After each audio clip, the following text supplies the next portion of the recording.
Hello everyone, কেমন আছো তোমরা সবাই? আশা করছি খুব ভালো আছো, কারণ ডাব্লিউবিসিএস এর ডেট বলে দিয়েছে। এক্স্যাক্টলি ডেট বলেনি, বাট ডেফিনেটলি একটা আমরা যেরকম অ্যাজিউম করছিলাম যে টাইমে এক্সাম হবে, ঠিক সেই টাইমেই এক্সামটা হচ্ছে। বিকজ অলরেডি জানো যে আজকে নোটিফিকেশান মেনলি বেরিয়ে গেছে। 24 ডিসেম্বর থেকে 15 জানুয়ারি অবধি তোমাদের ফর্ম ফিল আপ চলবে। এবং তারপর প্রিলিমসের ডেট এক্স্যাক্টলি বলেনি, কিন্তু বলেছে মার্চ বা এপ্রিল 2021-এ প্রিলিমস হবে। তো আশা করা যাচ্ছে প্রিভিয়াস ইয়ারের ট্রেন্ডিং যদি আমরা দেখি, তাহলে প্রত্যেক বছর জানুয়ারি মাসের লাস্ট রবিবার অথবা ফেব্রুয়ারি মাসের ফার্স্ট রবিবারই এক্সামটা হয়ে থাকে। তো সেই হিসাবে মোটামুটি মার্চ মাসের লাস্ট সানডেও হতে পারে, এপ্রিল মাসের ফার্স্ট সানডেও হতে পারে, যে কোনো একটা। তো যদি সেটা হয়, সেক্ষেত্রে তোমার 28শে মার্চ একটা সানডে পড়েছে, 4 এপ্রিল একটা সানডে পড়েছে। তো ডেফিনেটলি আমরা যে শিডিউলটা বানাবো বা যে শিডিউলটা মেনে চলবো, সেটা 28শে মার্চটাকে মেনে চলবো। যদি কোনো কারণে এক্সাম 4 এপ্রিল হয়, তাহলে অ্যাটলিস্ট এক্সট্রা আমরা 1 উইক পেয়ে যাবো সেটাকে রিভিশন করার জন্য, রাইট? কিন্তু আমরা 4 এপ্রিল ধরবো না, কারণ বাই চান্স যদি এক্সাম 28 মার্চে হয়ে যায়, তো সেক্ষেত্রে তোমাদের অসুবিধা হবে সিলেবাসটা কমপ্লিট করতে। প্রথম কথা বলে রাখি, এখানে আমি মোটামুটি 3 মাসের একটা স্ট্র্যাটেজি করেছি। 3 মাসের থেকে একটু বেশি আছে, কারণ হচ্ছে আজকে তোমাদের 19 তারিখ, আর আমি এখানে স্টার্ট করেছি 21 তারিখ থেকে, মানে এই সোমবার থেকে। তো মোটামুটি জানুয়ারি, ফেব্রুয়ারি, মার্চ, ডিসেম্বরের এই লাস্ট এক সপ্তাহ তোমরা পাচ্ছ। তো এই মোটামুটি 3 মাসের একটা স্ট্র্যাটেজি বানিয়েছি বিগিনার্সদের জন্য। অনেকে বারবার জিজ্ঞাসা বলছিল যে দিদি এরকম ডাব্লিউবিসিএস এর শিডিউলটা বেরিয়ে গেছে, এখন একটা ভিডিও দিয়ে দাও। তো সেই কারণেই বানালাম। তো প্রথম কথা বলে রাখি, যারা একদম বিগিনার্স এবং যারা একবার পড়ে ফেলেছে, দুজনেই এই শিডিউলটা ব্যবহার করতে পারে, ঠিক আছে? কারণ আমি এটা বানিয়েছি এমনভাবে যাতে যে একবারও পড়েনি, প্রথমবার পড়ছে, প্রথমবার পরীক্ষাটায় দেবে, সেও চাইলে পাশ করতে পারে। আর যে অলরেডি 1 বছর ধরে বা 6 মাস ধরে পড়ছে, সেও চাইলে পাশ করতে পারে। এমন কোনো বড় ব্যাপার হবে না। 3 মাসে খুব সিলেক্টিভলি স্মার্ট ওয়েতে পড়াশোনা করলে ঠিকই পাশ করা যাবে, যারা একদম বিগিনার। প্রথম কথা হচ্ছে, আগেই বলে রাখি, 8টা এরিয়া থাকে, 25 গুণ 8 তোমার হচ্ছে 200 নাম্বারের পরীক্ষা হয়। তো কি কি এরিয়া থাকে? অ্যানশিয়েন্ট মিডাইভাল হিস্ট্রি থাকে, মডার্ন হিস্ট্রি বা আইএনএম থাকে, geography of India plus West Bengal, polity economy, English objective, math plus reasoning, general science, current affairs. এই হচ্ছে 8খানা টপিক।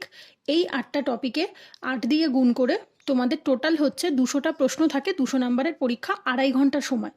তো এই 8টা এরিয়াকে কি ফোকাস করতে হবে? একদমই নয়, ঠিক আছে? 8টা এরিয়া ফোকাস করার দরকার নেই। নিজেদের স্ট্রেংথ অনুসারে, নিজেদের উইকনেস অনুসারে 6টা এরিয়া চুজ করে নিতে হবে, ঠিক 6টা এরিয়া। একদম যারা বিগিনার, আমি তাদের কথা বলছি, যারা একদম বিগিনার। আর যারা অলরেডি 6 মাস 1 বছর ধরে পড়ছো, সমস্ত সিলেবাস কভার হয়ে গেছে, তারা ডেফিনেটলি প্রত্যেকটা এরিয়াকেই টার্গেট করতে পারো। কিন্তু যাদের একদমই কিছু হয়নি, তাদের জন্য আমি বলছি, তারা প্লিজ 6টা এরিয়াকে টার্গেট করো। কারণ 6টা এরিয়া যদি তুমি টার্গেট করো, তুমি 150টা প্রশ্নকে টার্গেট করছো। 150টা প্রশ্ন টার্গেট করলে এখন এই 2020 ট্রেন্ডিং অনুসারে যে পরিমাণে কাট অফটা বাড়ছে, 127 ছিল 2020-তে, তো 2021-এ যে 130-35 হবে না, এটা আমরা কেউ বলতে পারি না, কারণ ভ্যাকান্সি কম, সুতরাং কাট অফ বেশি হবেই। তো যেহেতু কাট অফ বেশি হবে, তো সেহেতু মোটামুটি 150টা প্রশ্ন যদি টার্গেট রাখো, 130 নাম্বার পাওয়ার মতো, 130-35 নাম্বার পাওয়ার মতো একটা সম্ভাবনা থাকবে। তো স্বাভাবিকভাবে কোন কোন সাবজেক্টগুলো মেনলি বেশি ইম্পর্টেন্ট, দেখো প্রথমেই বলেছি, তোমার উইকনেস তোমার স্ট্রেংথ বুঝে তুমি 6টা সাবজেক্টকে চুজ করবে। কিন্তু এক্ষেত্রে আমাকে যদি জিজ্ঞাসা করো যে দিদি কোনগুলোতে ভালো নাম্বার ওঠে, কোনগুলো বেশি ওয়েটেজ পায়, সেক্ষেত্রে আমি বলতে পারি, প্রথম তো হিস্ট্রি। ডাব্লিউবিসিএস এ হিস্ট্রি হচ্ছে সব থেকে ইম্পর্টেন্ট একটা সাবজেক্ট, কারণ এই হিস্ট্রি পড়ে তুমি 50টা প্রশ্ন পেয়ে যাবে। এবং এই হিস্ট্রির প্রশ্নগুলো সত্যিই প্রত্যেকটা অ্যান্সার করার মতোই থাকে, এমন কিচ্ছু কঠিন থাকে না। তুমি যদি একটু ভালো করে পড়ো, প্রত্যেকটা প্রশ্ন অ্যান্সার করা যায়, একটাও আনকমন প্রশ্ন ওরা দেয় না। 50টার মধ্যে মিনিমাম 48টা প্রশ্ন যে কেউ করে আসতে পারে, যদি ঠিকঠাক তার পড়া থাকে।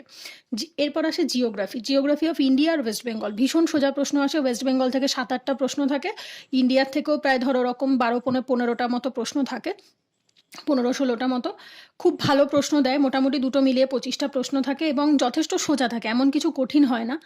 পলিটি ইকোনমি, এই দুটোর ব্যাপারটা বলি, দুটোকে মিলিয়ে হচ্ছে 25টা প্রশ্ন। তো কোনো বছর 12টা-13টা করেও আসে, কোনো বছর 20টা 5টাও আসে। 2019 সালেই এসেছিল পলিটির 18টা না 19টা প্রশ্ন, আর ইকোনমির বোধহয় 4-5টা প্রশ্ন। তো এটা অ্যাকচুয়ালি ভ্যারি করে কোন বছর কীরকম প্রশ্ন দেবে তার উপরে। বাট ডেফিনেটলি যদি তোমার পলিটি ইকোনমি, দেখো বই দুটো যথেষ্ট বড়, লক্ষ্মীকান্ত বলো বা নিতিন সিংহানিয়ার ইকোনমি বলো বা শ্রীরাম আইএসের ইকোনমি বলো, যে কোনো বই বলো, বা রমেশ সিং বলো, যে কোনো ইকোনমির বই বলো, এবং লক্ষ্মীকান্ত এরা যথেষ্ট লেন্দি বই, এবং বাংলা ভার্সনে খুব ভালো বই প্রিলিমস পয়েন্ট অফ ভিউ থেকে খুব রেয়ার আছে। তো ডেফিনেটলি আমি তো বলবো সিলেক্টিভলি পড়তে, এবং এর জন্য আমি অলরেডি ভিডিও বানিয়েছি যে লক্ষ্মীকান্তের কোন চ্যাপ্টারটা তোমাদের important prelims point of view থেকে ডাব্লিউবিসিএস এর, তোমরা চাইলে প্লে লিস্টে গিয়ে চেক করতে পারো। এই ভিডিওগুলো আমার অলরেডি বানানো আছে যে কোনগুলো prelims point of view important বেশি। বাট ডেফিনেটলি যারা সবে স্টার্ট করেছো, এই এক সপ্তাহের মধ্যে কখনোই সম্ভব না যে তুমি লক্ষ্মীকান্ত পড়ে বা আদার্স প্রত্যেকটা যে স্ট্যান্ডার্ড বই আছে যেগুলো আমরা মেন্সের জন্য পড়ি সেগুলো পড়ে প্রিলিমস এই 3 মাসের মধ্যে পাশ করা। তো সেটা কখনোই স্মার্ট স্ট্র্যাটেজি হবে না। স্মার্ট স্ট্র্যাটেজি কি হবে, যে বইগুলো তোমাদের জেনারেল নলেজের বই আছে, যেমন হচ্ছে লিউসেন্ট আছে, তরুণ গোয়েল আছে, বা ধরো ডাব্লিউবিসিএস চ্যালেঞ্জার আছে, যারা বাংলা ভার্সনে পড়বে, আমি ডেফিনেটলি এখানে বুক লিস্ট লিখেছি, আমি বলে দেবো। তো এই টাইপের বইগুলোর থেকে যদি পড়ো, অনেক ছোট করে লেখা প্রিলিমস পয়েন্ট অফ ভিউ থেকে, যেটা তুমি 3 মাসে ভালোভাবে পড়ে 4-5 বার রিভিশনও করতে পারবে। লিউসেন্ট থেকে যদি পড়ো বা তরুণ গোয়েল থেকে যদি পড়ো, তোমার 2-3 বার মতো রিভিশনও হয়ে যাবে। তারপর আসি English objective, math, reasoning, general science, current affairs. তো এই তো গেল তোমাদের এখান থেকে তোমাকে 6টা এরিয়া চুজ করতে হবে।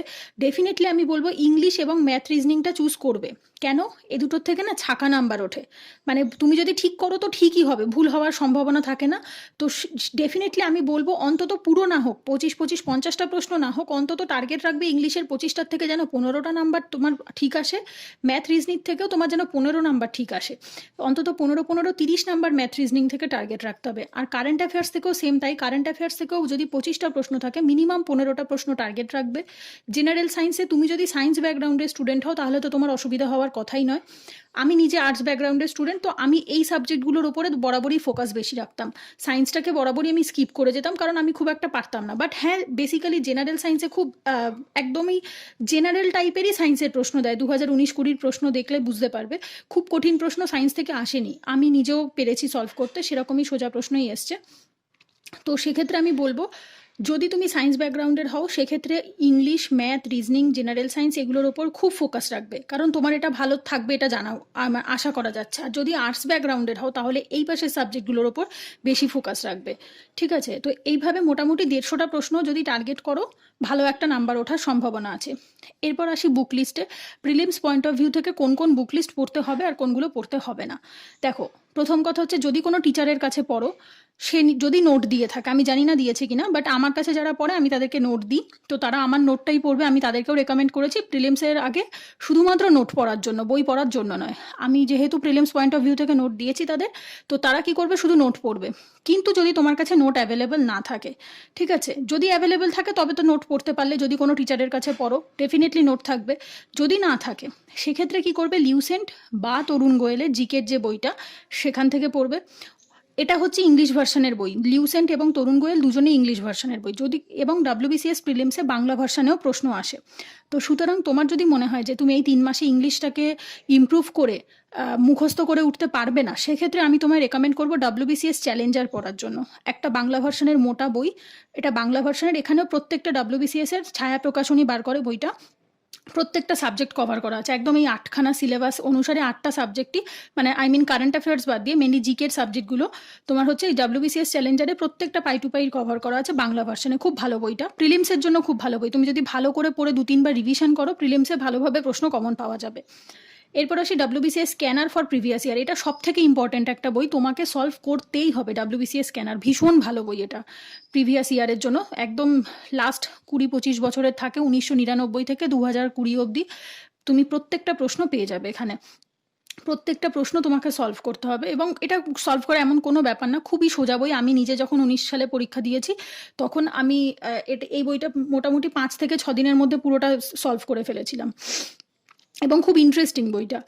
Objective English from GK Puri. তো অবজেক্টিভ ইংলিশ দেখো, জিকে আমি কেন এখানে এসপি বক্সি বলছি না আগেই বলি, এসপি বক্সি বইটা একটু হাই স্ট্যান্ডার্ড বই, এবং ওটা হচ্ছে তোমাদের কোন ওই তোমার এসএসসির যে পরীক্ষাগুলো হয় সিজিএল, সিএইচএসএল, সেগুলোর জন্য ওটা খুব ভালো SP Bakshi. But GK WBCS prelims point of ভিউয়ে খুব একদমই হালকা প্রশ্ন আসে, খুব বেশি টাফ প্রশ্ন আসে না, তার জন্য জিকে পুরি এনাফ। ঠিক আছে, আর জিকে পুরি করার পরে যদি মনে হয় যে তুমি প্র্যাকটিস করতে চাও, তাহলে আর এস আগরওয়ালের একটা অবজেক্টিভের প্র্যাকটিস সেট বই পাওয়া যায়, চাইলে সেখান থেকেও করতে পারো, ঠিক আছে। এইবার আসি অ্যাচিভার্স ইয়ার বুক কারেন্ট অ্যাফেয়ার্স। কারেন্ট অ্যাফেয়ার্সের জন্য প্রত্যেক বছর অ্যাচিভার্স একটা ইয়ার বুক বার করে, একদম জানুয়ারি থেকে ডিসেম্বর অবধি। এটা তোমার জানুয়ারির লাস্ট উইকে বেরোয় অথবা ফেব্রুয়ারির ফার্স্ট উইকে বেরোয় প্রত্যেক বছর, ডাব্লিউবিসিএস এর আগে আগে এটা তোমার একদম তার আগে ওরা বার করে দেয় এই বইটাকে। তো তুমি চাইলে এই বইটা থেকেও পড়তে পারো। আমি নিজেও এই বইটা থেকেই পড়তাম, বিকজ আমি সারা বছর ডাব্লিউবিসিএস এর জন্য সেভাবে কারেন্ট অ্যাফেয়ার্স কিছু পড়তাম না, কারণ আমি ইউপিএসসির কারেন্ট অ্যাফেয়ার্সটাই বরাবরই পড়তাম।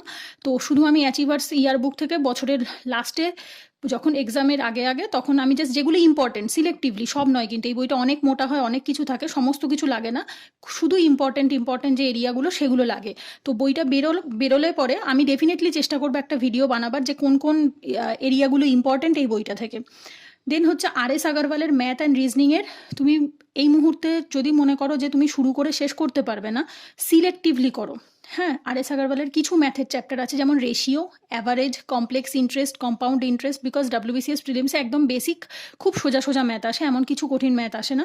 তো যেগুলোর থেকে প্রিভিয়াস ইয়ারটা আগে চেক করো, দেখো প্রিভিয়াস ইয়ারে কীরকম ধরনের ম্যাথ এবং রিজনিং এসছে, সেখান থেকে আর.এস. আগরওয়াল থেকে বেছে বেছে সিলেক্টিভলি কিছু ম্যাথ করো, বেছে, এমন নয় যে পুরোটা। আর হচ্ছে টেস্ট সিরিজ, মিনিমাম 15 থেকে 20টা টেস্ট সিরিজ চেষ্টা করো দেওয়ার, যদি নাও হয় অন্তত 10টা দেওয়ার চেষ্টা করো, চেষ্টা করবে 15 থেকে 20টা, যদি না পারো তো 10টা অন্তত টেস্ট সিরিজ দেওয়ার চেষ্টা করো। তো এক্ষেত্রে আমি টেস্ট সিরিজে দেখো, আমি ডাব্লিউবিসিএস এ 2019 সালে একটা টেস্ট সিরিজ আমি জয়েন করেছিলাম, আমার মনে আছে, ভিশন ডাব্লিউবিসিএস এর।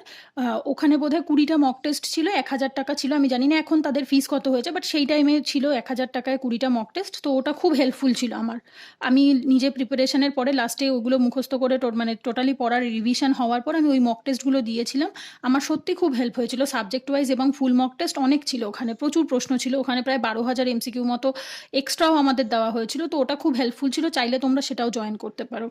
তো এখানে বলে রাখি, যদি মনে হয় যে অবজেক্টিভ ইংলিশ, যেটা জিকে পুরীর থেকে এখন তোমাদের বই ধরে পড়ার মতো সময় নেই বা এখন লিখে পড়ার মতো সময় নেই, সেক্ষেত্রে আমার এক বন্ধুর একটা ইউটিউব চ্যানেল আছে, স্টাডি উইথ বিশ্বজিৎ, তো আমি লিঙ্কটা ডেসক্রিপশনে দিয়ে দেবো, চাইলে সেখান থেকে চেক করতে পারো। ওর চ্যানেলে তোমার ডাব্লিউবিসিএস প্রিলিমস এবং হচ্ছে এসএসসি, সিজিএল, সিএইচএসএল এর জন্য অবজেক্টিভ ইংলিশ এবং ম্যাথ, রিজনিং এগুলো পড়ায়। তো তোমরা চাইলে সেখান থেকেও ওই ভিডিওগুলো দেখতে পারো, এবং ও পিডিএফগুলো ওর টেলিগ্রাম গ্রুপে দিয়েও দেয়, যেখান থেকে ও বাংলা মানে লিখে লিখে প্রত্যেকটার পড়ায়, সিনোনিমস, অবজেক্টিভ ইংলিশের প্রত্যেকটা। তো চাইলে সেগুলো রেফার করতে পারো, এটা তোমাদের একান্তই ব্যক্তিগত ব্যাপার, বাট হ্যাঁ ডেফিনেটলি এগুলো হচ্ছে সোর্স প্রিলিমস পাস করার জন্য। তো এবার আসবো উইকলি টার্গেটে। উইকলি টার্গেট কবে থেকে স্টার্ট হচ্ছে? 21শে ডিসেম্বর থেকে স্টার্ট হচ্ছে। এখানে কি দিয়েছি দেখো, উইক দিয়েছি, কত সপ্তাহ তোমার হাতে আছে, ডেট দিয়েছি, আর সাবজেক্ট কোন সপ্তাহে কি কি কমপ্লিট করতে হবে সেটা, এবং অ্যাচিভড মানে তোমার এগুলো কমপ্লিট হওয়ার পর আমি এই পিডিএফটা আমার টেলিগ্রাম চ্যানেলে দিয়ে দেবো, তোমরা চাইলে ওখান থেকে পিডিএফটা ডাউনলোড করে প্রিন্ট করে নিতে পারো, করে এটা কমপ্লিট হয়ে গেলে কত পার্সেন্ট কমপ্লিট করতে পেরেছো, অ্যাচিভ করতে পেরেছো, এখানে পার্সেন্টেজটা দিয়ে দেবে। তো ডেফিনেটলি চেষ্টা করবে 80 থেকে 90% কমপ্লিট করার, যদি পারো তো ডেফিনেটলি তুমি রাইট ট্র্যাকে আছো। দেন ফার্স্ট উইকে কি বলছে দেখো, 21 থেকে 27শে ডিসেম্বরে কি করতে হবে তোমাদের, প্রথম সপ্তাহটায় সমস্ত কিছু অ্যারেঞ্জ করতে হবে, কোন কোন বই পড়বে, কিভাবে কি পড়বে, সমস্তটা নিজেকে বুঝে অ্যারেঞ্জ করতে হবে, একটা স্ট্র্যাটেজি বানাতে হবে। কেন?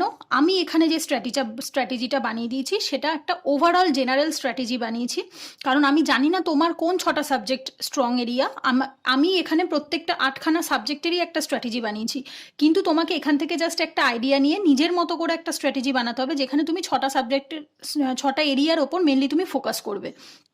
আচ্ছা, এরপর কি, check all previous year questions.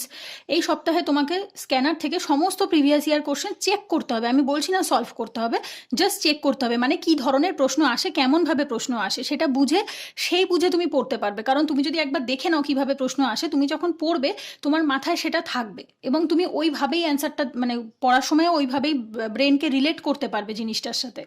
এরপর সেকেন্ড উইকে 28 থেকে 3 জানুয়ারি, সেই সপ্তাহে কি করবে, অ্যানশিয়েন্ট হিস্ট্রিটার কমপ্লিট রিভিশন দেবে, কমপ্লিট, যদি তোমার কাছে নোট থাকে রিভিশন করবে নোটের, আর যদি না থাকে তাহলে তোমাদের লিউসেন্ট হোক বা তরুণ গোয়েল হোক, যে কোনো বই থেকে, প্লিজ এখন পুনাম দালাল পড়তে যেও না। কেন বলছি, কারণ হচ্ছে এইটুকু সময় প্রিলিমসের পয়েন্ট অফ ভিউ থেকে তুমি পুনাম দালাল থেকে টোটাল কমপ্লিট হিস্ট্রি পড়ে উঠতে পারবে না, মানে রিভিশন করে উঠতে পারবে না, হয়তো একবার রিডিং হবে এক সপ্তাহে, বাট রিভিশনটারও প্রয়োজন আছে। তো একমাত্র যদি লিউসেন্ট থেকে পড়ো, লিউসেন্ট থেকে তুমি রিভিশন করতে পারবে, বিকজ ওখানে ছোট করে লেখা রয়েছে, 40টা কি 50টা পেজের মধ্যে টোটালটা কমপ্লিট হয়ে গেছে।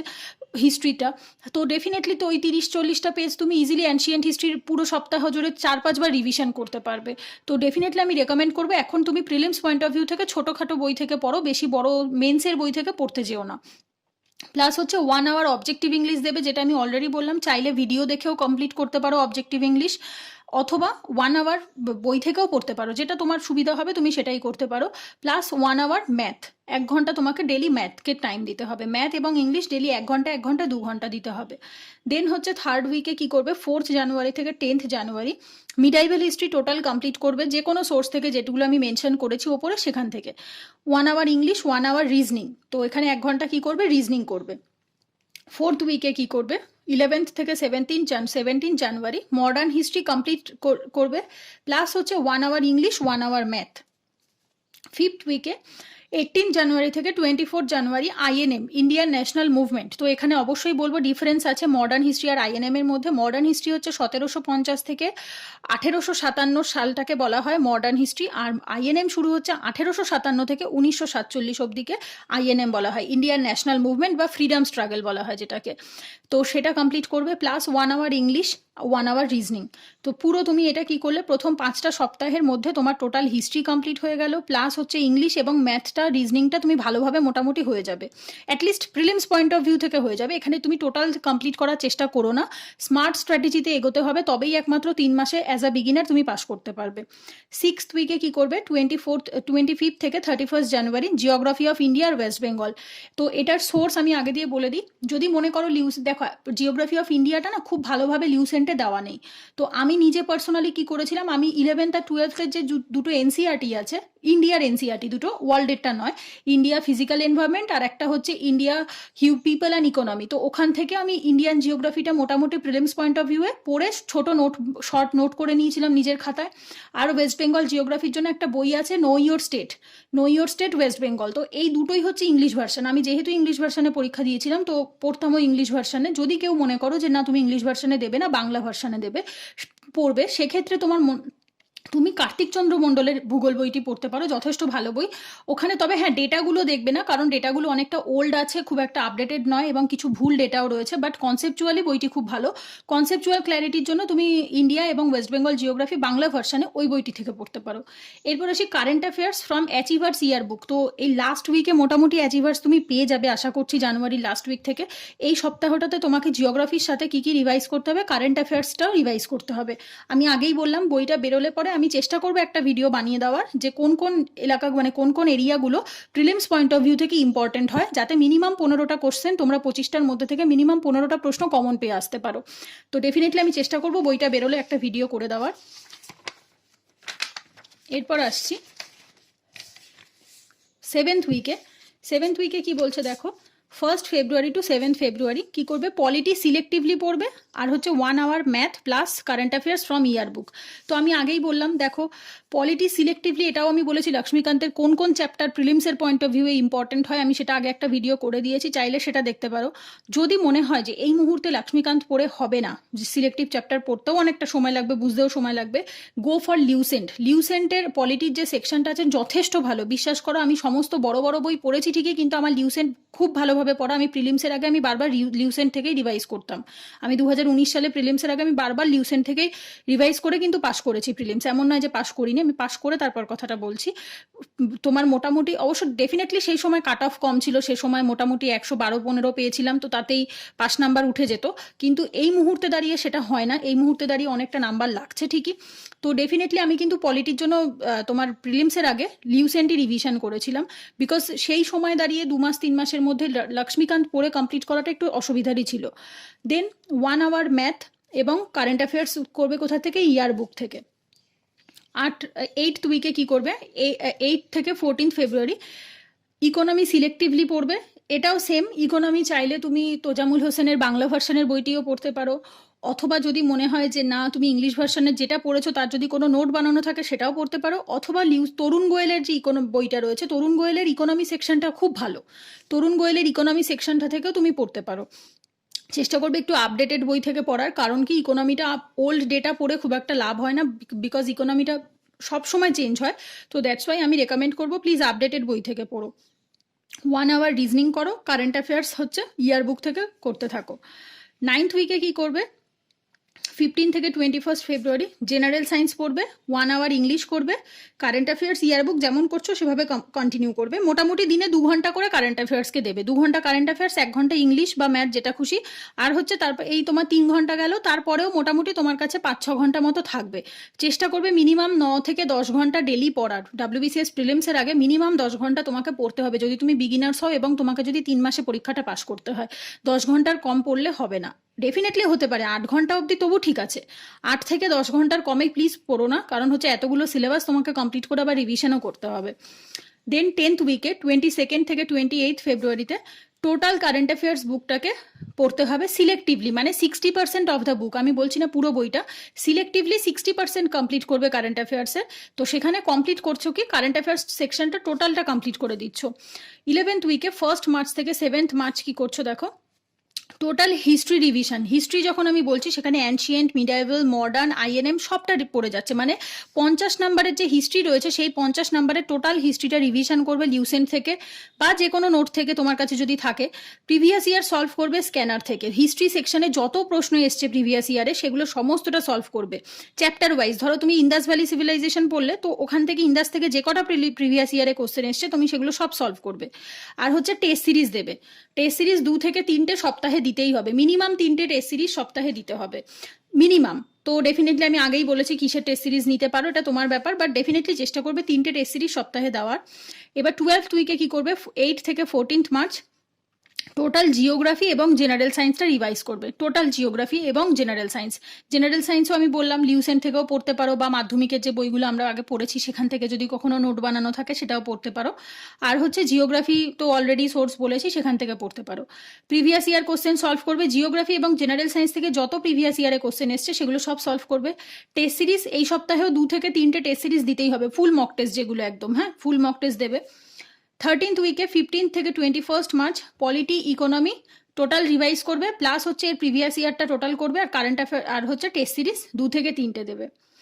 আর লাস্ট যে উইকটা 22 থেকে 28 মার্চ অল সাবজেক্ট রিভাইজ করবে ভালো করে, স্পেশালি সেই সাবজেক্টগুলো যেগুলো ধরো তোমার ভুলে যাওয়ার টেন্ডেন্সি রয়েছে, প্লাস তুমি যে সাবজেক্টগুলোকে টার্গেট রেখেছো অ্যাকচুয়াল এক্সামের জন্য সেই সাবজেক্টগুলো মিনিমাম 5-6টা সাবজেক্টকে এই সপ্তাহে বারবার রিভাইজ করবে। আর হচ্ছে প্রিভিয়াস ইয়ার যাবতীয় যদি কিছু বাকি থেকে থাকে সেই সমস্তগুলোকে সলভ করে যাবে। মোটামুটি স্ক্যানার যেন পুরো সলভ করা থাকে, 10 থেকে 12টা বা 15টা ফুল মক টেস্ট দেওয়া থাকে, প্লাস হচ্ছে তোমার টোটাল মোটামুটি 6টা এরিয়ার সাবজেক্টকে ভালোভাবে টার্গেট করা থাকে। তো যদি 28 তারিখ 28 মার্চ এক্সাম হয় ভালোভাবে হয়ে যাবে। আর যদি একান্তই ওটাকে 4 এপ্রিল করা হয় দেন ডেফিনেটলি তোমার হাতে আরও 1 সপ্তাহ থেকে গেল, তুমি চাইলে তখন আরও কিছু রিভাইজ করতে পারো, কারেন্ট অ্যাফেয়ার্স রিভাইজ করতে পারো, ম্যাথ ইংলিশ আরেকটু প্র্যাকটিস করতে পারো। এটা একান্তই তোমার ব্যক্তিগত ব্যাপার হবে, তুমি নিজের মতো করে বানিয়ে নেবে। তো মোটামুটি এই ভিডিওটাতে আমি এটুকুই বলতে চাইলাম যে যদি আশা করছি এবার হুবহু এটাকে ফলো করতে আমি বলছি না, যদি তোমার মনে হয় তুমি একদম বিগিনার নিজের মতো করে একটা বানিয়ে নাও তোমার 6টা সাবজেক্ট অনুসারে যে তুমি কোন 6টা সাবজেক্টে টার্গেট করতে চাও, কারণ আমি এখানে 8টা সাবজেক্টের উপরে রুটিনটা বানিয়েছি। আর যারা একদম যারা ধরো 5-6 মাস ধরে পড়ছো, অনেকবার রিভাইজ করা হয়ে গেছে, তাদের মনে হচ্ছে যে না আমরা 8টা সাবজেক্টকেই টার্গেট করতে পারবো, ডেফিনেটলি তুমি এই রুটিনটা ফলো করতে পারো, এটা একান্তই তোমাদের ব্যক্তিগত ব্যাপার। বাট হ্যাঁ আশা করছি এই রুটিনটা ফলো করে যদি মানে একদম হোল হার্টেডলি দিতে পারো মোটামুটি 8 থেকে 10 ঘন্টা ডেলি, প্রিলিমস পাস করার মতো নাম্বার ইজিলি উঠে যাবে। তো আশা করছি ভিডিওটা তোমাদের ভালো লেগেছে, আর যদি ভালো লেগে থাকে তাহলে আমাকে কমেন্ট করে জানিও কেমন লাগলো আর কতটা হেল্পফুল হলো। আর ডেফিনেটলি একটা লাইক দিও, শেয়ার করো আর সাবস্ক্রাইব করো। আর আজকের মতো এই অবধি, থ্যাংক ইউ।